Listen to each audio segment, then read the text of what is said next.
오늘 우리에게 주시는 하나님 말씀은 여호수아 18장입니다. 제가 3절을 읽고 6절 합독하십니다. 여호수아가 이스라엘 자손에게 이르되 너희가 너희 조상의 하나님 여호와께서 너희에게 주신 땅을 점령하러 가기를 어느 때까지 지체하겠느냐. 그 땅을 7부분으로 그려서 이곳 내게로 가져오라. 그러면 내가 여기서 너희를 위하여 우리 하나님 여호와 앞에서 제비를 뽑으리라. 아멘. 오늘은 제가 설교를 잠깐 하고 송하성 장로님의 간증 듣도록 합니다. 먼저 말씀을 드리겠습니다. 하나님께서는 우리 모두에게 사명이 있어서 이 땅에 보내주신 것입니다. 부모님들의 어떤 사랑의 결과물로만 우리가 이 땅에 태어난 것이 아니라 하나님께서는 우리 모두에게 이 땅에 보내실 만한 일이 있기 때문에 저와 여러분을 이 세상에 보내주신 것입니다. 한번 따라서 하십니다. 나에겐 사명이 있다. 그런데 이 세상에 살다가 보면 현실이라고 하는 벽에 부딪히고 무게에 눌려서 왜 살아야 되는지 그 의미를 잃어버릴 때가 있어요. 왜 내가 이 세상에 왔지? 그래서 지치고 힘들고 좌절하게 되는데요. 사실 우리가 요즘 말씀드린 대로 일본이 잃어버린 10년, 잃어버린 20년을 넘어서 30년을 겪으면서 젊은 사람들이 취업도 안 하려고 하고 결혼도 안 하려고 하면서 아르바이트를 하면서요. 우리나라 고시원이 아니라 그런 방에 여러 사람이 침대를 놓고 생활을 하더라고요. 그런 사람이 많이 늘어가는 거예요. 여러분, 제가 종로에 가서 어떤 면에 희망과 두려움을 경험했는데요. 가보니까 노인들이 그렇게 많이 다니는다는 사실에 놀랐고요. 그리고 중국 사람이 그렇게 많이 다닌다는 것에 놀랐어요.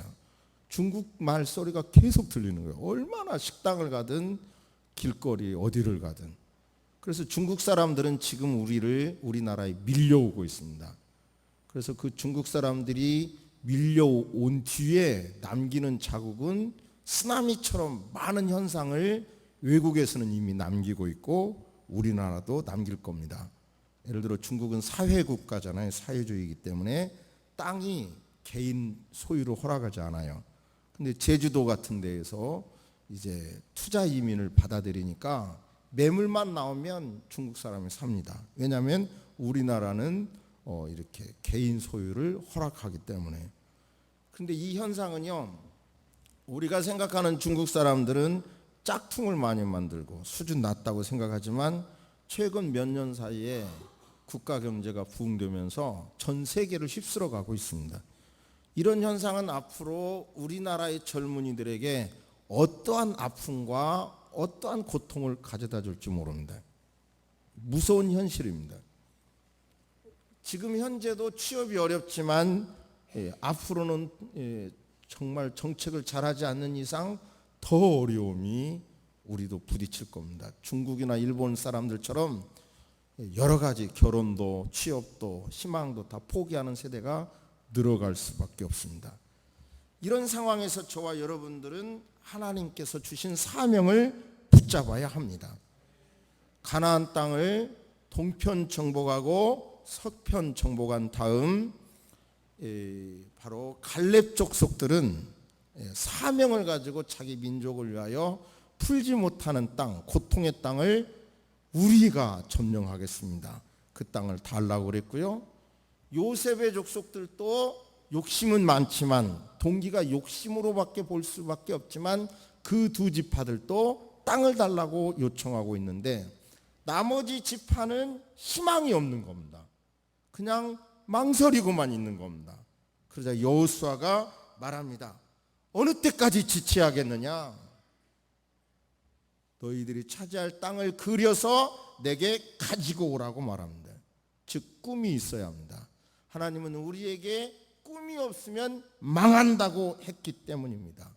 그러므로 우리에게 닥쳐온 여러 가지 어려움보다 더 강한 꿈, 단순한 비전이 아니라 드림이 아니라 하나님이 나에게 주신 사명, 내가 잘할 수 있는 것, 그런 것을 여러분 찾아내시기를 주의 이름으로 축복합니다.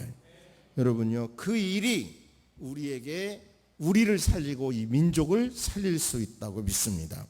지금은 100년 장수 시대가 됐다 그러는데요, 그렇다면 저부터서도 이제 노인에 속하더라고요. 그렇다면 이제 우리는 여기서 포기할 것이 아니라 제2의 꿈을 가지고, 제2 청년의 마음을 가지고 이런 모든 현상을 극복해내야 될 줄로 믿습니다. 젊은이들은 하루라도 빨리 왜 공부해야 되며 왜 살아가야 되는 이유를 빨리 깨달아야 될 줄로 믿습니다.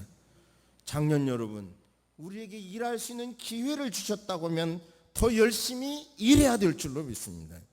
그렇다면 그냥 그대로 사는 것이 아니라 모두 다 꿈을 가지고 내가 왜 살아야 되는지, 왜 공부해야 되는지 명확한 것을 깨닫고 더 나아가서 방법까지 찾는다면 하나님께서 여러분에게 주신 사명을 통해서 이 땅에 거룩한 역사가 일어나게 될 줄로 믿습니다. 아니, 한 사람이 깨닫는 지혜만 받아도 하나님이 주신 한 사람에게만, 이 자리에서 한 사람에게라도 왜 살아야 되는지, 왜 공부해야 되는지 방법까지 정확하게 깨닫는다면 그 한 사람을 통해서 대한민국의 모든 사람도 먹여 살릴 수 있는 능력도 나타난다고 믿습니다. 할렐루야, 할렐루야. 오늘 간증을 통해서도 하나님의 놀라운 음성을 직접 들으시기를 주의 이름으로 축복합니다. 기도하겠습니다. 살아계신 하나님 아버지, 꿈을 갖기를 원합니다. 망설이고 있는 사람들에게 어느 때까지 지체하겠느냐, 어느 때까지 지체하겠느냐고 여호수아 장군께서 책망하듯이 여러 가지 현실에 짓눌려서 꿈을 잃어버린 세대들이 오늘날 꿈을 회복하는 시간 되게 하여 주옵소서. 오늘 은혜 주실 것을 믿사옵고 예수님의 이름으로 기도 올려옵나이다. 아멘. 할렐루야. 예, 제가 좋아하는 말씀이 고린도전서 1장 27절 28절 말씀인데 잠깐 읽어보겠습니다.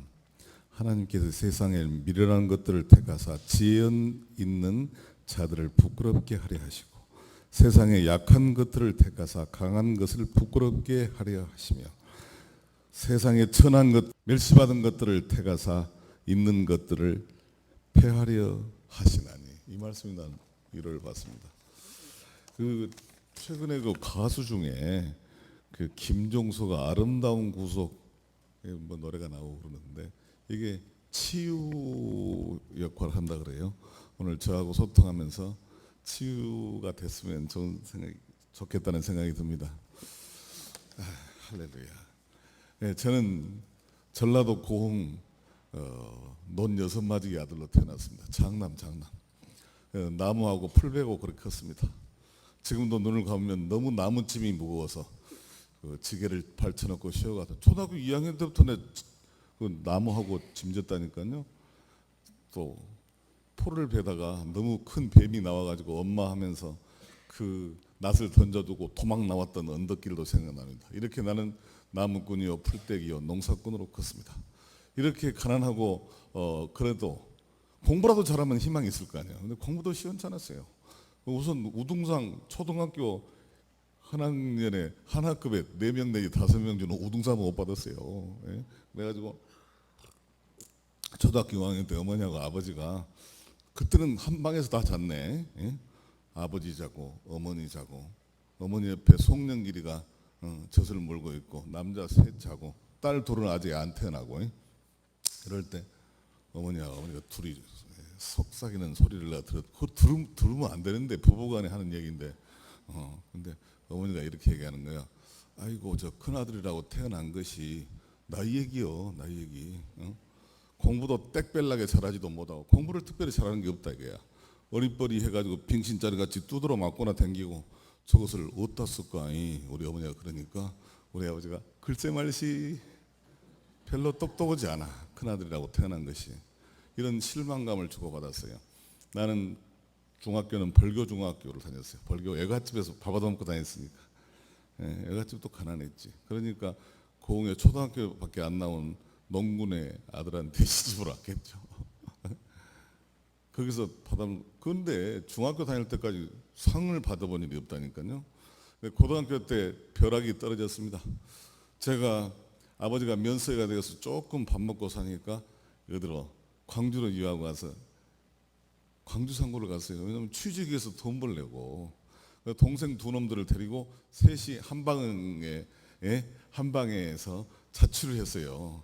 세 놈이 어린 애들이 자취를 했는데 연탄불 꺼지면 밥 못 먹지, 김치 떨어지면 또 굶지, 라면 끓여 먹기도 하고, 어떨 때는 반찬이 아주 없었고 멸치 하나 가지고 먹기도, 그렇게 하기도 했어요. 그래도 감사하지, 광주 유학까지 보내주니까. 근데 무슨 벼락이 떨어졌냐면은 자취방을 얻은다고 얻은 것이 대한예수교 장로의 합동측이지 광주 대광교회 옆에다 얻었거든. 거기서부터 축복이 왔다니까요. 여러분도 새소망교회 근방으로 이사를 오세요. 멀리 떨어져 있으면 빨리빨리 새벽기도 나오고 그러려고, 축복받으려면 그렇게 하시라고. 그런데 그때 너무 교회에서 종소리, 새벽에 차인벨 소리도 많이 나고, 잠 좀 잘라 그러면 새벽 5시에 그 찬송가 소리 그 음악으로 나오잖아요. 추우면은 성질 나더라고. 또 시끄럽구나. 근데 은혜를 받으려고 한 2달 지났는데 그 찬송가 소리가 기다려지는 거예요. 어떨 때는 자다가 그 음악 넣는 집사가 5분 늦게 넣은 때가 있어요. 그러면 자다가 5분 늦었구나. 다 알지. 이렇게 은혜를 받다가 나도 모르게 교회로 갔어요. 그때 교회가 지금 광주 동명교회 원로 목사님으로 계시는 최기채 목사님이 젊은 나이에 그 교회를 무조건 가서 이제 그 말을 들었죠. 근데 그때 마태복음 7장 7절 말씀을 전하시더라고요. 구하라 그러면 주실 것이요, 찾으라 찾을 것이요, 문을 두드리라 그러면 열릴 것이니. 사랑하는 성도 여러분, 오늘 제가 막 깨놓고 얘기도 좀 할 거예요. 그래도 이해하고 들으시기 바랍니다. 동의하시면 아멘. 장로쯤 되고 대학 원장이라는 사람이 말을 저렇게 해도 돼? 그렇게 하기 없기. 막 나간다고. 그럼 뭐 이제 나는 뭐 여러분 구하라 그러면 주실 것이요. 그런 말 모르는 사람이 누가 있어요? 다 알지? 저 기독교 서점에 가면 나무로 파놨더라. 구하라 그러면 주실 것이요. 근데 구하면 줍니까? 안 주지. 안 돼. 세상에 구하면 주면 뭐가 문제예요? 거의 99%가 안 될 거예요.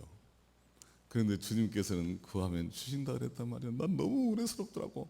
누가 떡을 달라면 돌을 주며 생선을 달라 하면 뱀을 줄 사람이 어디가 있겠느냐. 사람도 안 그러는데 너희 하나님이 구하시는 것을 주시지 않겠느냐. 너무 감동적이야. 난 너무 감동받아서 구해야 되는구나. 구하면 뭐 고함 지른다고 되는 게 아니고 새벽 기도를 나가야 되겠다 싶어가지고 고등학교 1학년 때가 새벽 기도를 나간 거예요. 근데 새벽 기도를 나가도 잘 모르지요. 그래서 서기은 장로님이라고 은혜스러운 장로님, 존경받는 장로님, 목사님 잘 모시고, 이분이 막 그것도 해요. 퇴마사 역할도 해요. 귀신을 쫓아낼, 얼마나 기도의 영이 세든지 귀신을 쫓아내는 걸 봤다니까, 장로님이. 그런 존경받는 장로님 뒤에 앉아가지고 이제 어떻게 새벽 기도를 하는가 좀 배워야 될 거 아니야. 딱 뒤에서 앉아서 들어봤어. 그랬더니 저 주의 종 담임 목사님을 위해서 한 30분 동안 기도하더니 그 뒤부터는 한 2시간 동안 방언으로 기도를 해보더라고. 그러니까 알아먹을 수가 있나, 이거 어려워서 이거 못 알아먹겠어요. 아이고 안 되겠다 싶어서 한 20분 정도만 기도하고 뿅 가는 남자 집사가 하나 있더라고. 그래서 그 뒤에 가서 앉아서 기도를 이제 들어봤어요. 나도 배워야 될 거 아니야 대충. 근데 기도라는 게 별거 아니더구만. 뭐 죽는 신용을 하더라고. 뭐 하나님 아버지 죄를 용서해 주시고 막 한 10분 동안 그걸 하더라고. 죄를 지는 모양이야. 그래가지고 뭐 죽는 소리를 하더니 10분 지나니까 갑자기 획가닥 내용이 바뀌어가지고 주여 주시옵소서 막 그러더라고. 하하, 기도란 게 별거 아니구나. 먼저 지 죄를 회개하고 뭘 해주란 것이 기도인가 보다 이렇게 생각하고, 나도 죄를 회개하려고 앉았는데 죄가 없는 것 같더라고. 뭔 죄가 있어? 고등학교 때. 그래서 뭐 동생들 두드러 팬 거 이런 거 대표적인 죄를 좀 회개하고 주시옵소서 하려고 그러니까 주셔서 살 게 없어요. 여러분, 세상 일이 될 만한 일은 알아서 되고 안 될 것은 택도 없는 일이 세상 일은. 그렇잖아요? 주시옵소서 할 게 없어요. 빌립같이 계산하면 하나님께 기도할 게 없어요. 그럼 기도 뭐라고요? 하나님 아버지 안녕하십니까? 나도 안녕합니까? 합니다. 우리 모두 안녕. 예수님 이름으로 기도합니다. 야, 30초면 끝나요. 할 것이 없어요. 그런데 그때 이제 대구 서문교회에 계시는 이성은 목사님이, 정기호 목사님이 계시는 광주 중앙교회에 2박 3일 만에 수련회를 오신 거예요. 젊은 사람들이 많이 왔어요. 나는 그때 갔어요. 그것이 인생을 뒤집는 그런 설교였어요. 이성은 목사님 지금도 살아계세요. 108년 된 교회네, 대구 서문교회가. 너무 오늘의 요셉들아 큰 꿈을 가져라 이걸 가지고 설교를 했는데 너무 감동받고 제가 뒤집어져 버렸어요. 우리 집안의 축복이 여기서부터 시작됐어요.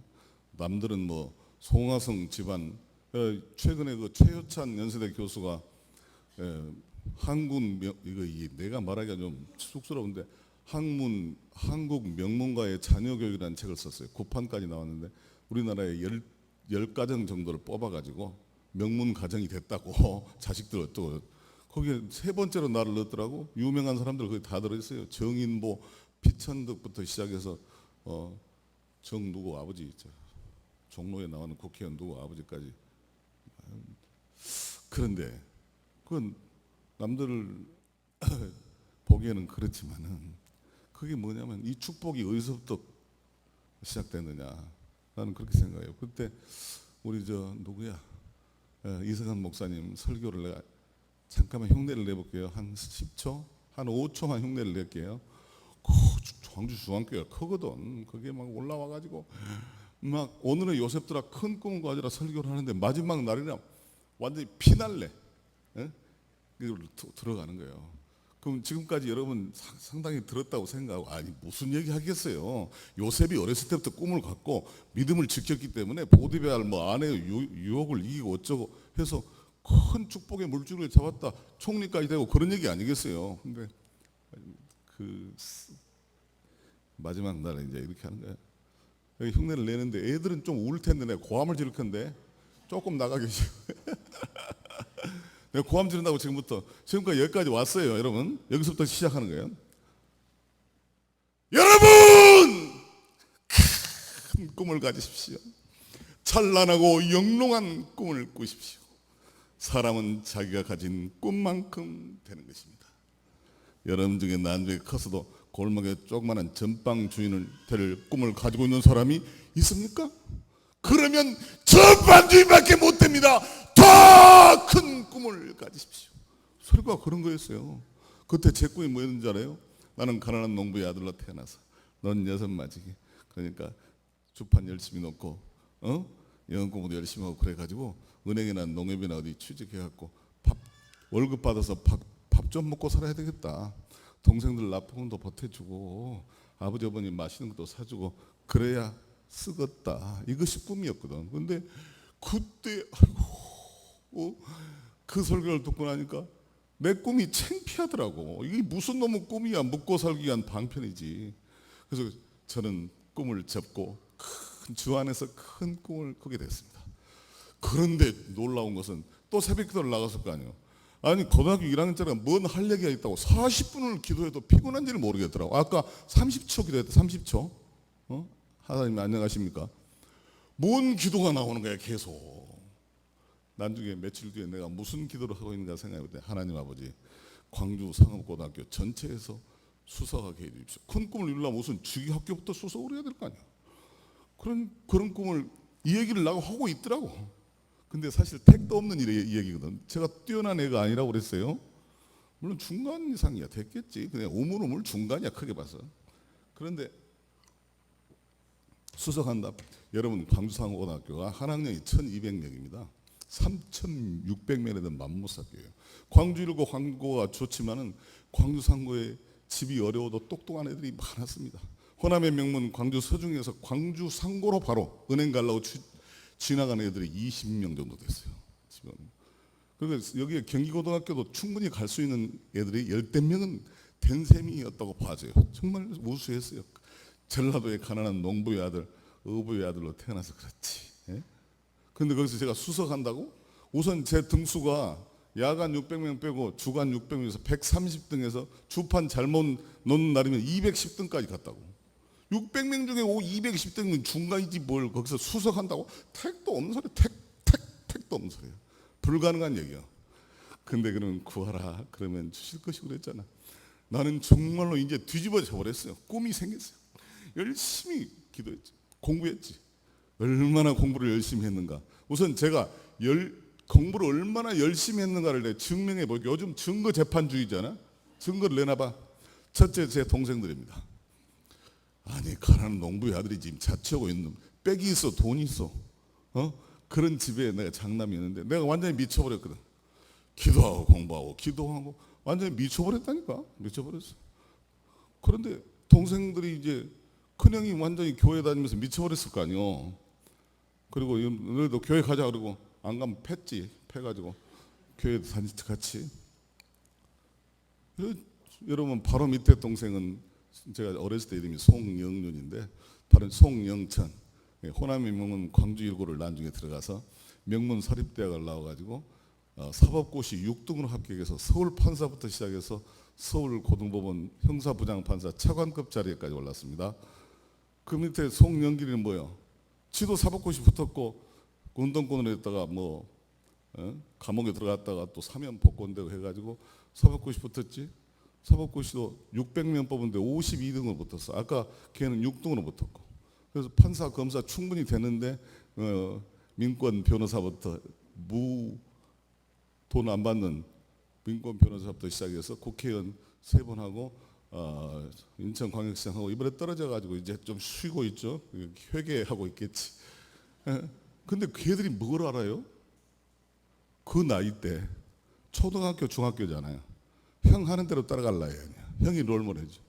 내가 완전히 미쳐버렸다니까. 미치니까 이놈들도 할 수 없이 반쯤 미치지 않을 수가 없었어요. 내한테 꿈이 들어오고. 그러니까 한 반쯤 미치다가 오영부영 반쯤 미치다 보니까 저렇게 잘 돼버렸다니까. 잘 못 알아먹은 건데 아직도 무슨 소린지. 성화상 하나가 주 안에서 완전히 꿈을 가지고 미치니까 그 조그마한 자취방에서부터 기적이 일어나고 있었던 것입니다. 그 뭐하는 일이야 정말. 그랬죠. 나는 그냥 그때부터 꿈이 달라졌기 때문에 집이 어려우니까 대학을 못 간다는 생각 안 하고 하나님이 보내주신다. 구하라 그러면 주실 것이요. 그래서 이제 서울대학교가 떨어졌죠. 상고에서 서울대학 들어가겠어요. 상대. 그래서 이제 성균관대학교 경제학과 봐서 80명 뽑았는데 78등, 꼴등에서 3번째로 간신히 들어가서 그래서 이제 성대 다닐 때 열심히 믿음 생활하고 공부하고 성질 나서 대학원은 서울대학으로 갔어요. 좀 성질 나니까 서울대학교 대학원 1학년 때 고등고시에 붙어서 우리나라의 최고 엘리트인 경제기획원 사무관부터 나이 24살 때부터 시작됐습니다. 그때부터 이제 이야기가 너무 길지만 짧게 2-3개만 드리려고 합니다. 경제기획원으로 근무하면서 불가능을 가능케 한 공부와 관련된 얘기는 오늘 시간이 없으니까 핵심적인만 보고를 드리겠습니다. 경제기획원 가가지고 첫 번째가 정부에서 유학을 보내줬어요. 근데 프랑스 유학을 정부에서 보내줬어요. 왜냐하면 미국 경제학도 중요하지만 우리나라와 땅덩어리가 크게 차이가 안 나는 프랑스 정도 유럽 경제학도 필요하다 그래서 정부 유학으로 갔습니다. 그런데 그때 송영길이가 연세대학교 총학생회장을 하고 있어가지고 전두환 정권이 무너질 때까지 싸우겠다고 난리를 치고 막 하는 바람에 현상금 500만 원이 걸려가지고 쫓겨다니고 있었어요. 그때 누구냐면 장세동이가 중앙정보부장 하고 있었어요. 뭐 나도 맨날 중앙정부에서 와요 집으로. 송영길 오면 잡으려고 말이야. 너무 힘들어서 도망간 거예요. 유학을 간다고. 장세동 씨한테 내가 튈 테니까 잡지 말라 그래가지고 제가 이제 프랑스로 갔습니다. 근데 제가 불어가 됐겠습니까? 그 프랑스에 불어를 하는 사람이 불란서 유학을 하는 사람이 13명이 주로 서울대 애들이고 연대에도 있고 한데 13명 중에서 실력이 제가 몇 등이었을까? 13등? 꼴등이지 뭐. 실력이 안 돼요. 무조건 간 거예요. 도망간 거예요. 뭐 밥 먹었냐? 화장실 어딨냐? 그런 말은 알았지. 외워가지고. 왜냐면 어디로 가야 되니까.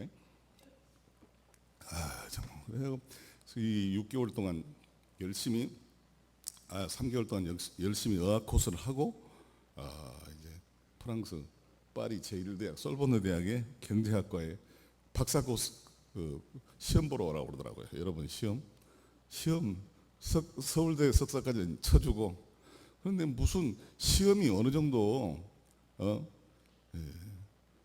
아니 시험 문제가 뭔 소린지를 알아야 쓰든지 말든지 할 거 아니야. 내가 보니까 뭔 소린지 모를 가능성이 시험 문제 자체를 모를 가능성이 많아요.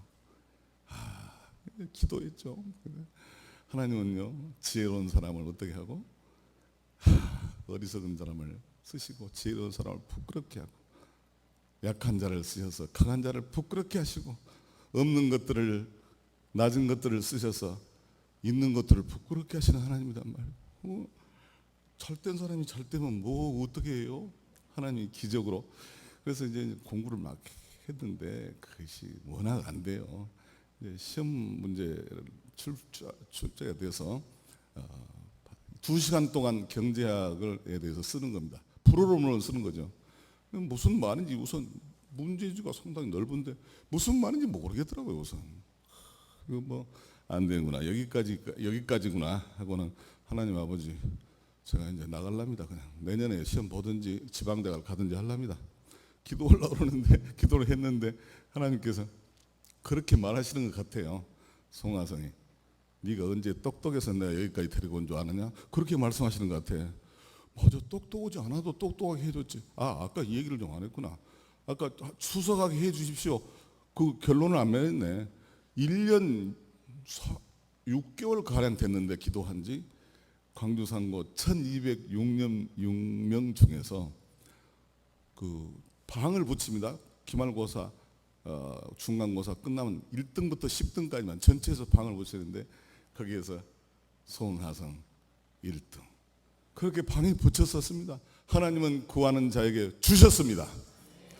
그 70년 역사상 공부를 잘한 놈이 더 잘했지 중간치기가 수석한 일은 송하성이밖에 없어요. 네. 하나님이 함께 하셨기 때문에 그렇습니다. 그래서 이제 아까 근데 계속 읽어봤더니 하나님이 그렇게 말씀하신 것 같아서 다시 읽어봤더니 이게 뭐 더 모르겠어요. 한 25분 동안 2시간인데 25분을 날렸어요. 자세히 읽어보니까 중간에 리디스트리뷰션이라는 말이 나와요. 영어로 리디스트리뷰션이 철자가 불어도 똑같은 그 간혹 그런 게 있습니다. 봤는데 발음만 허디스트리뷰션으로 발음해요. 이거 소득 재분배란 말이 되잖아요. 소득 재분배에 대한 문제인가 보다 하고 소득 재분배에 대해서 써갔어요. 근데 쓸 실력이 안 돼요. 그런데 경제학은 수학으로 많이 합니다. 수학식으로 써서 무엇은 이꼬로 무엇은 이꼬로 그걸 하고 이 그래프도 막 그래가지고 내가 알고 있는 것을 쓴 거예요. 경제학은 내가 하니까. 근데 나중에 다른 사람은 5페이지 정도 썼는데 나 한 페이지 쓰니까 쓸 것도 없어요. 하나. 그래도 프랑스 시험인데 어떻게 불어가 하나도 없으면 안 되겠다 싶어서 그러니 결론은 그런 말만 프랑스 말로 냈지. 근데 난 이제 떨어진 줄 알았더니 내 이름이 있더라고요. 왜냐하면 그게 맞아요. 리디스트리뷰션한 말이 그걸 묻는 문제였어. 그 다른 건 아는 것이 없으니까요. 이제 그게요.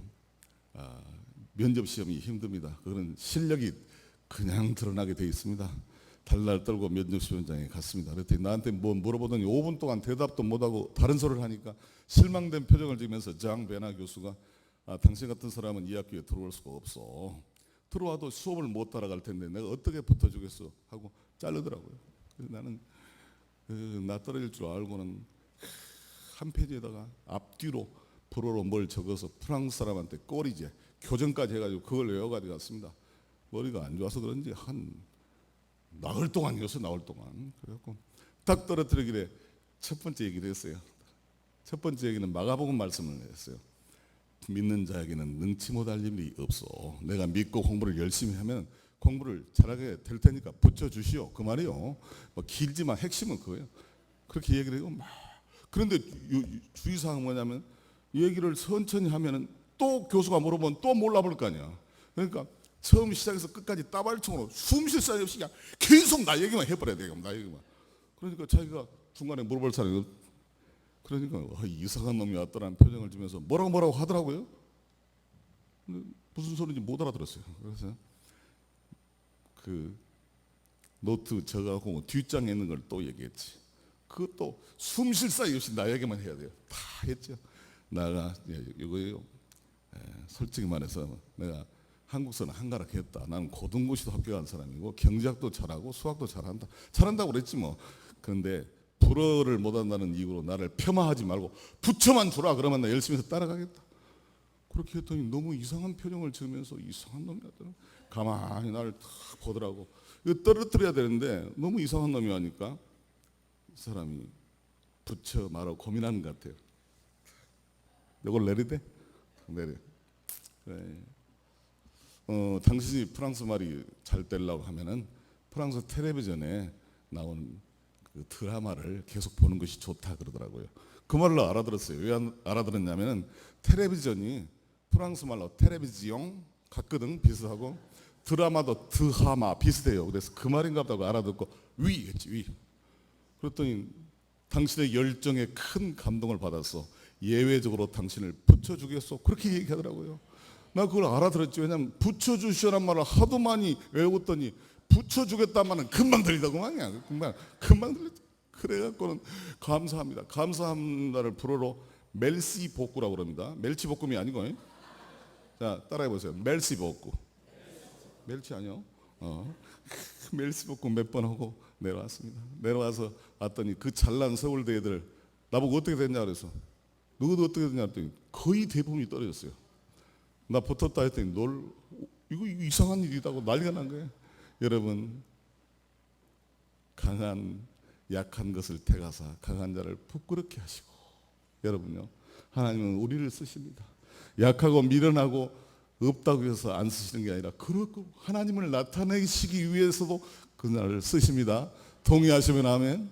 위로받으시기 바랍니다. 이제 시간이 10분밖에 안 남았네. 이제 그때 나 같은 사람한테 하시는 일 중에 하나가 여러 가지 기적이 있지만 하나만 얘기할게요. 조지타운대 로스쿨 합격한 얘기 그걸로 하나 하고 송간의 공법 얘기하고 끝낼랍니다.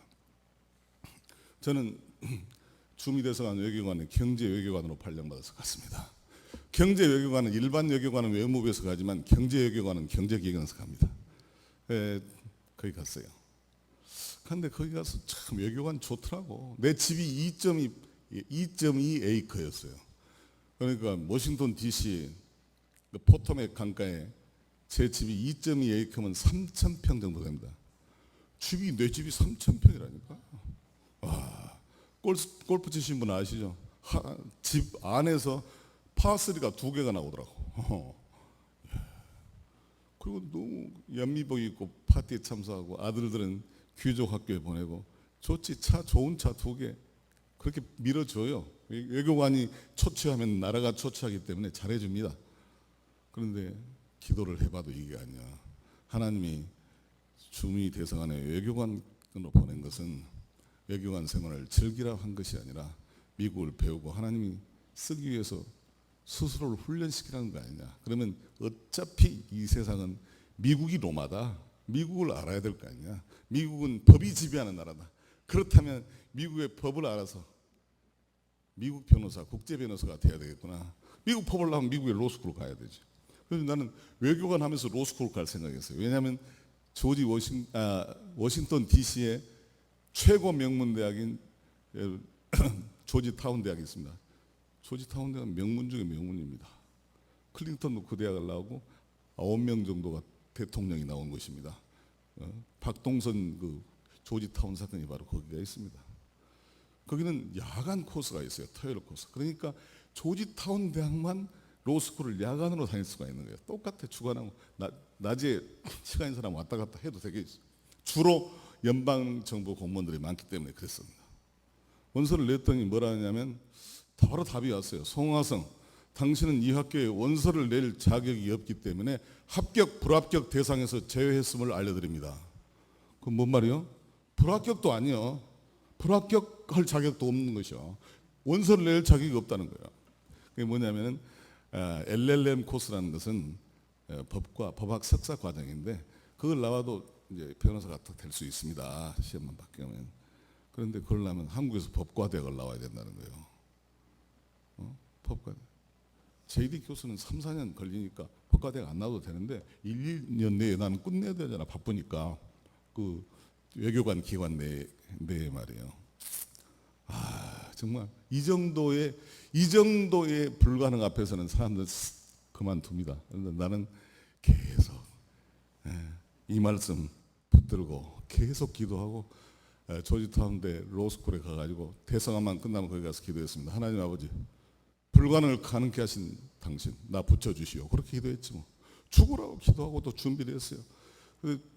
또 막 거기 쫓아다녔어요. 뭐 어떻게 하면 붙냐 그랬더니 당신은 자격이 없다고 탈탈 털더니 하도 시끄럽게 오니까 당신이 그 토플 점수를 그때 기준으로 610점 이상을 넘기고 당신 장관들의 미국 연방정부 장관들의 추천장을 받아오면 혹시 보다 페이버러블리 그렇게 컨시더 하겠다. 보다 호의적으로 검토를 하겠다 이렇더라고요. 그래서 제가 이제 뭐 한국에서 경제학과를 나와도 법과대학 과목 들은 것도 전부 점수해서 보내줘. 영문으로 성적 증명서 보내고 했고 계속 이렇게 했어요. 정말로 죽어라고 했어요. 그랬더니 이번에는 붙어 1년이 벌써 지났어요. 학교 가봤더니 나 어떻게 됐냐 그랬더니 당신 610점 이상도 넘겨가지고 했어요. 옛날 영어 저는 영어를 고등학교 때도 열심히 했거든요. 성문 종합영어, 정통 종합영어를 6문제만 빼고 처음부터 끝까지 다 외워버렸어요. 그 정도로 미치게 했었거든요. 영어를 좀 할 줄 알거든. 이래저래 해서 이제 냈거든.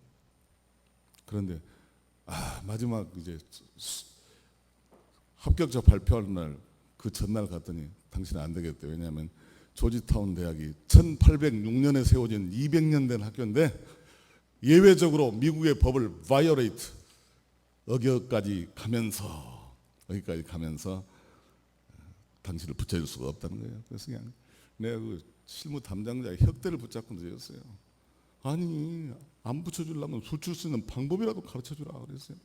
그 과부가 재판장에게 나의 억울함을 풀어주셔서 하는 심정으로 그렇게 얘기했어요. 불쌍하게 보였겠지 내가. 벗 가르쳐주라 그랬더니 고개를 쫙쫙 하더니 방법을 가르쳐주라 그랬잖아요. 방법이 아주 없는 것은 아니다. 그래? 그것이 뭐냐 했더니 조지타운 대학을 졸업하고 죽으면 지 재산을 조지타운 대학에 기증하기로 약속한 미국의 재벌들이 있다는 거예요. 그 재벌의 추천장을 기증한 게 아닙니다. 하기로 약속한 그 재벌의 추천장을 받아가지고 오면은 혹시 붙여줄 줄 모르겠다 그런 얘기예요. 알았다. 재벌을 1억 달러 이상을 내기로 한 사람을 재벌로 생각한대. 1억 달러면 1,200억, 10억 달러면 1조 2천억이겠지. 몇억 달러인지를 몰라도 최소한 1억 달러 이상을 내기로 한 사람을 잡아야 되는 거예요. 기도했죠, 기도. 한 박사가 도와줘가지고 그런 사람을 만났어요. 그래갖고 우리 집에 초청해가지고 마누라하고 음식 잘해라. 그 좋은 집이니까 낙지도 막 삶아가지고 파에다 묶는 것도 하고 이렇게 뭐 부침개에다가 뭐 7보합인가 뭐 이런 것도 하고 잘 대접을 했지. 송 박사가 무슨 부탁이 있는 것 같은데 그때로 롤즈로이스 차를 처음 봤습니다. 8억 원짜리 차를 그 재벌이 타고 부부가 착 우리 집으로 들어왔어요. 롤즈로이스 차 8억 원짜리. 그때 또 높아. 지금 더 비싼지 모르겠다. 그래서 내가 얘기했죠. 잘 먹고 나서 좋게 얘기해. 당신이 나온 조지타운 대학교에 추천서 하나 써주라. 아니, 나 실력은 괜찮은데 법과대학 나온 종이떼기 하나 없다고 나를 안 붙여준다. 강력한 추천서를 쳐주라. 그렇게 얘기했죠. 그런데 써줬을까 안 써줬을까? 묵었는데 써줘야지. 그래 그 추천서를 갖다 냈더니 이제 그 노태우 대통령은 노재현이 걔가 그 조지타운 대학 다니고 있었어요. 나보다 나이는 어리지. 나는 늙은 학생이니까. 합격자 발표는 다가오는데 여러분요, 이 편지로 옵니다. 편지. 프라이버시 때문에. 노재인 전화 가지고 형은 자격이 없는 사람이야. 뭐 붙은 난 택도 없고 골프나 치러 갑시다. 그래도 염장 지르는 소리나 하고 있고 말이야. 근데 목요일 날 어느 날 편지가 왔는데 조지타운 대학교 로스쿨 도장이 로고가 있는 편지더라고. 그것이 합격 또는 불합격 통지서예요. 불합격이다고 와요. 여러분, 나 그것을 뜯으면서 막, 여러분 생각해 보세요. 열심히 공부하면 고시 붙을 수 있지. 귀신이 붙는 게 아니잖아. 사람이 붙는 거잖아요. 좋은 학교도 갈 수 있겠지. 이건 미국 법으로 안 되는 일이요. 이것에 내가 도전한 거예요. 미국 법으로 안 되는 것은. 나는 하나님이 미국 법보다는 더 위에 있다고 생각했습니다. 아멘. 그래서 이 무식하게 한 거예요. 근데 그 봉투 하나를 뜯는데 달달달달. 내 나무하고 다니면서 어렸을 때부터 그때까지 나의 그 삶이 파노라마처럼 스쳐가더구만. 파노라마처럼. 땀이 떨어지고 심장, 고등고시 합격할 때 그 긴장감보다 10배의 긴장감이 떨어지면 어떡하냐. 살아계신 하나님 아버지 날 붙여주시오 그랬는데 그럼 하나님이 살아계시지 않다는 말이냐. 별 생각까지 들으면서 덜덜덜 떨면서 이렇게 떴어요. 참 시간이 짧았는데 길게 느껴지더라고. 딱 듣고 위에서 보니까 송하성 씨 합격을 축하합니다. 그래서 로스쿨로 들어간 거예요. 근데 그 밑에 가만히 읽으면 당신을 붙이지 않을 수 없었다. 그런 표현이 있더라고. 사랑하는 성도 여러분, 나를 왜 붙여줬을까? 나를 떨어뜨리는 그 재벌 영감이 성질 나가지고 돈 안 줄까 봐서 붙여준 거야. 돈 안 줄까 봐서 성질 나니까 돈 안 줘버리면 그만이잖아. 하나님은 그런 재벌을 사용하서라도 불가능을 가능케 하십니다. 이게 시간이 없어. 이제 나와서 이제 저는 교육에 목숨을 걸었습니다. 빌리 브런트가 이런 얘기했습니다. 19세기에는 강한 군사력이 있는 나라가 세상을 지배했고 20세기에는 돈 많은 나라, 경제가 센 나라가 세상을 좌지우지했지만은 21세기는 자녀 교육 잘 시킨 나라가 세상을 지배할 것이다. 동의하시면 아멘. 우리 자녀들한테 매인 거요. 그러면 자녀들이 공부 잘해야 된다고. 왜냐하면 그래야 꿈을 이루고 성공하니까. 근데 공부를 본래부터 잘하는 사람은 효과가 별로 없어. 본래 잘하는 거 잘난 놈이 거 천재고 그러면 뭐 잘한 게 당연하지. 근데 송하성은 중간치기였거든. 여러 간 조건에서도 그래서 우리 집 뭐 5명이 고등고시 합격했다고 신문에도 많이 나오잖아요. 내 밑에는 놈 판사, 송영길이, 그 밑에는 송경이 여자인데 하버드 대학 나왔어요. 왜? 그래서 행정고시 그것도 5등으로 붙어가지고 지금 미래창조부 융합기술과장 곧 국장 됩니다. 내 아들놈이 또 사법고시하고 연수원 성적 토탈 2등이 돼가지고 지금 서울 판사를 하고 있습니다. 그러니까 한 집안에 나까지 합해서 5명이다 그 말이에요. 아니 잘난 지금 이회창이 집안에서 5명 합격했으면 말이 돼. 본래 잘났으니까 뛰어나니까 그러기도 하겠지. 근데 송하성이는 잘난 게 아니거든. 가난하고 못나고 지혜롭 것을 하고 볼 수는 없어요. 그런데 하나님이 함께 하심으로 이게 신화를 만들었잖아요. 내가 이야기하는 쑥스러운데 하나님이 하신 거죠. 이게 송간의 공법이 그래서 의미가 있는 것입니다. 제가 4년 반 전에 송간의 공법을 썼습니다. 처음에 여러분요 송간의 공법 책을 출판사가 좋은 출판사였었더니 아유 교수님 요즘 책 안 나갑니다.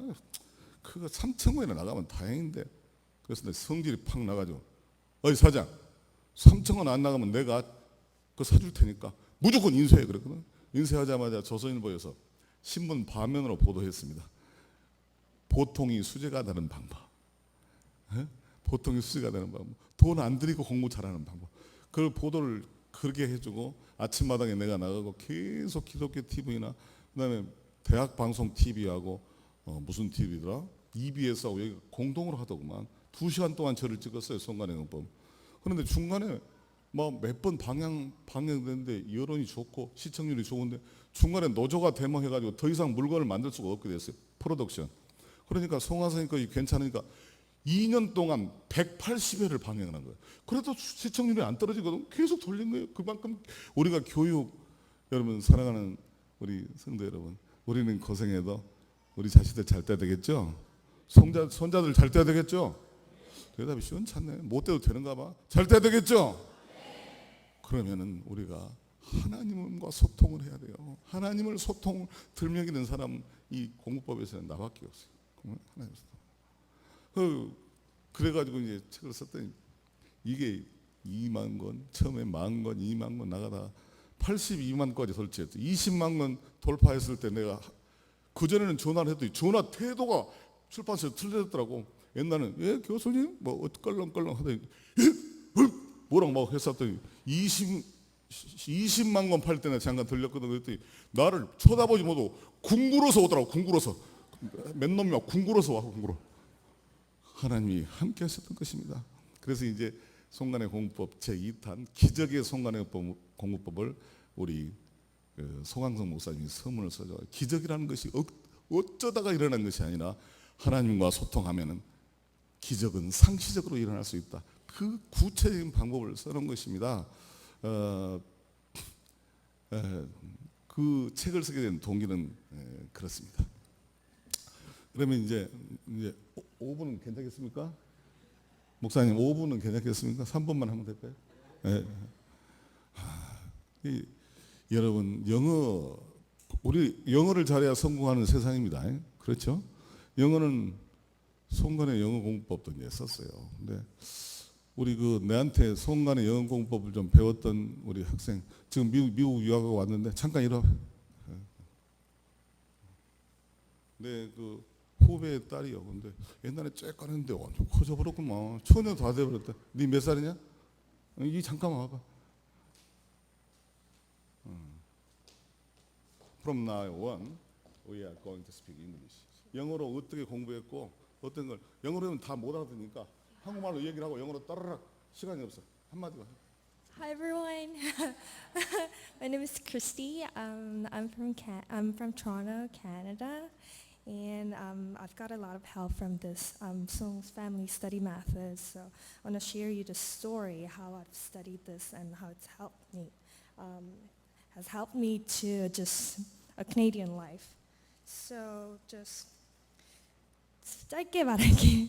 한국말로 네, 해봐. 짧게 그냥 외국에서 한국에서 온 유학생들이나 어학연수생 보면 아직도 되게 많이 어려워요. 한국에서 많이 공부했어도. 그래서 이 공부법을 통해서 저는 고등학교를 한국에서 그냥 평범하게 마치고 이제 외국에서 대학교를 갔는데 이제 외국인들이 수업 듣는 막 ESL 같은 것도 안 들어도 됐었고 막 토플 점수도 나왔어서 도움 되게 많이 받았어요. 그래서 외국에서 생활하는데 어려움이 많이 없었어요. 그래서 이제 이 공부법을 다들 이제 다 같이 하셨으면 좋겠어요. 만약에 이제 자녀분들 교육시키셨으면 도움 되게 많이 받았어요.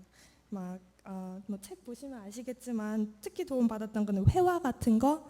외국 가면 그냥 단어만 얘기하고 막 한국 사람들 대화하는데 되게 어려움 많고 학교 생활을 적응 많이 못해요. 그래가지고 이제 도움 가장 많이 받은 게 패런드리 같은 거.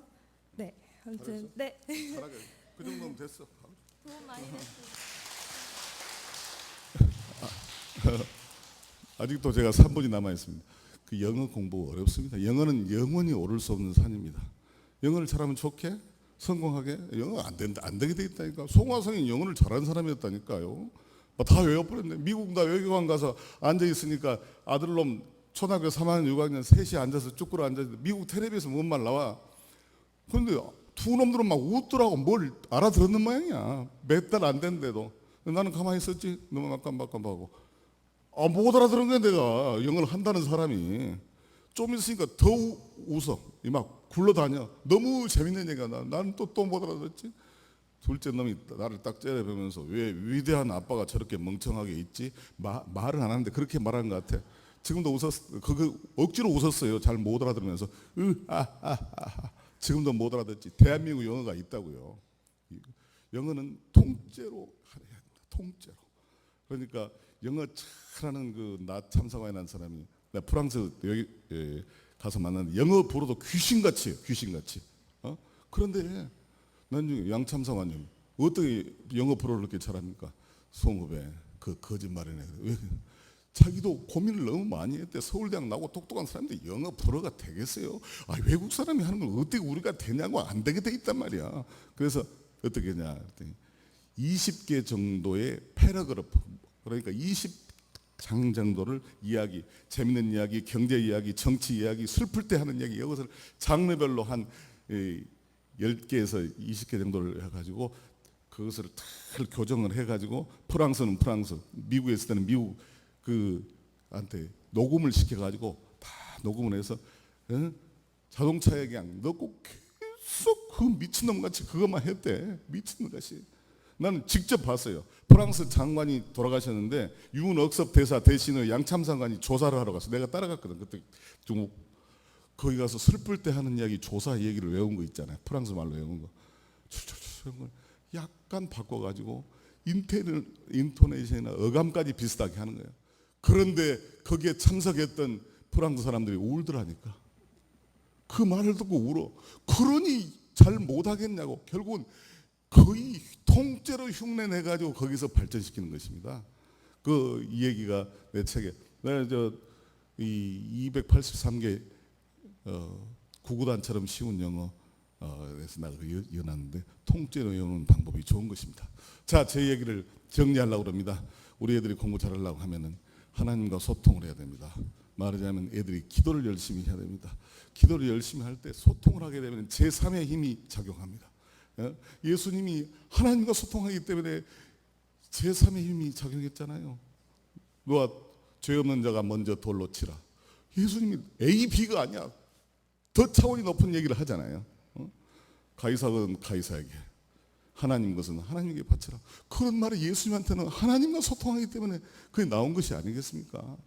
우리 자녀들이 A, B에 휘말리지 않고 더 하나님과 소통하면서 공부 잘할 수 있도록 내가 모든 시간이 없기 때문에 못 되게 하겠어요. 송하성 형제와 자식들이 하나님과 소통함으로써 기적을 만들어냈다는 그 이야기밖에 할 게 뭐가 있겠어요. 자, 그래서 하나님이 우리와 함께 하실 때 약한 것을 강하게 쓰시고 어리석은 것을 지혜 있는 것 같이 쓰시고 없는 것들을 있는 것 같이 쓰시는 하나님을 찬양합니다. 하나님 아버지, 주여 함께 하시옵소서. 저희 자녀들이 꿈을 이룰 수 있도록 축복하여 주시옵소서. 귀한 도구로 사용하시고 주님께서 이 새 소망교회에 정말 하나님의 말씀이 흥황하여 큰 세력을 이루고 자녀들을 잘 양육하여서 세상을 움직이는 동량지대로서 주시옵소서. 예수님의 이름으로 기도하옵나이다. 아멘. 살아계신 하나님, 우리나라가 하나님의 은총 가운데 여기까지 있게 하시니 감사합니다. 중국이나 일본의 어려움 속에서도 여기까지 견디게 하시고 유지하게 하시니 감사합니다. 그런데 세계 정세가 여전히 우리의 앞날을 어둡게 합니다. 이런 때 우리 민족이 잘 되기 위해서는 결국은 우리가 성장하는 수밖에 없습니다. 우리가 더 노력하고 변화하는 수밖에 없습니다. 우리의 자녀들이 더 지적이고 바른 사명을 깨달아서 성장하는 수밖에 없습니다. 오늘 이 말씀을 간증을 통해서 아버지, 많은 사람의 마음속에 불이 던져진 줄로 믿습니다. 이 불이 활활 타오를 수 있도록 하나님 인도하여 주시옵소서. 우리 교회 공동체가 사람을 세우는데 영감을 퍼부어 주는 곳이 되도록 역사하여 주옵소서. 우리 교회의 소원대로 우리 교회를 통해서 이 민족과 세계를 살리는 사람들이 나오도록 하나님 역사하여 주옵소서. 오늘 간증을 하도록 은혜 주신 송장로님에게 은혜를 주시고 남은 여생 귀하게 쓰임받도록 도와 주시옵소서. 이 집회를 위하여 여러 가지로 돕는 경기대 학생들에게도 은혜를 주옵소서. 지금은 우리 주 예수 그리스도의 은혜와 우리 하나님의 놀라우신 사랑과 성령님의 감화감동 교통하심이 이제로부터 영원토록 함께 있을지어다. 아멘.